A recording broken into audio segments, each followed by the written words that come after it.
Hello everyone, in this video I will review OpenArt AI. OpenArt AI is a creative platform built to help people make art and images using artificial intelligence. It is especially popular with designers, marketers, and hobbyists who want quick and unique visuals.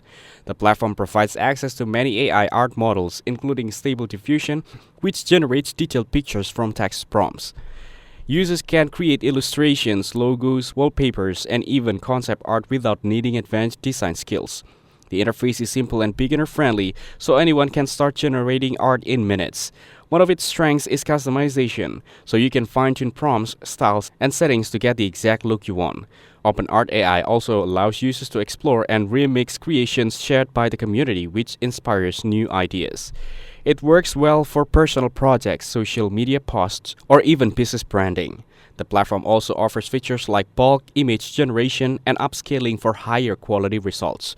However, creating very complex or professional artwork may still require manual editing.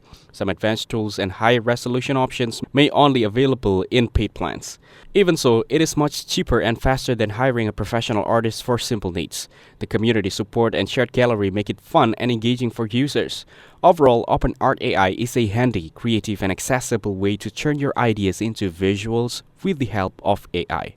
Thanks for watching. Don't forget to like and subscribe for more videos like this.